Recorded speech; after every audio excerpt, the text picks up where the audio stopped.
Dans ma tête, c'est rodéo.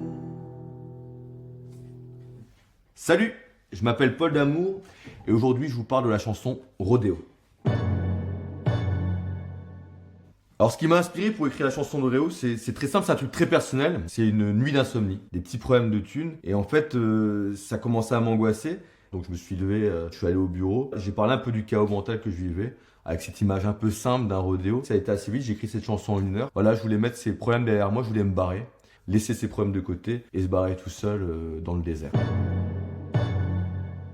Il y a un côté un peu cow-boy, il y a un côté film de cow-boy Ennio Morricone. Un truc très ouvert lors de la composition. Et une fois qu'on a bossé ça en studio avec Nico, on a utilisé les timbales d'orchestre. Ça a créé de la percussion avec des grands échos, beaucoup de reverb, des gimmicks de guitare avec beaucoup d'ouverture. Donc toujours cette volonté de donner cet écho à la fois au désordre du rodéo mental et cette volonté d'accéder aux grands espaces pour se libérer de tout ça.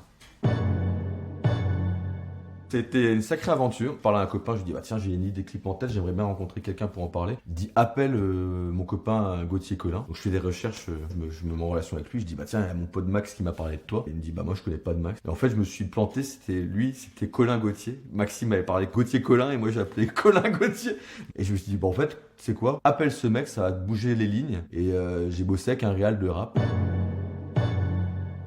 Comment traiter ce côté très intériorisé de la chanson, ce désordre mental? Alors, je trouvais ça cool de le faire par le mouvement. C'est un challenge pour moi d'utiliser mon corps. J'en ai parlé au réal qui m'a présenté Mélissa Fromentin, une formatrice de danse. Elle a vraiment posé des mouvements sur les mots. Elle s'est vraiment basée sur le texte et on a narré en mouvement le texte. Le spectateur et l'auditeur rentrent dans ma nuit blanche. Comme ça, il peut pénétrer dans cet univers et le vivre corporellement. C'est simple.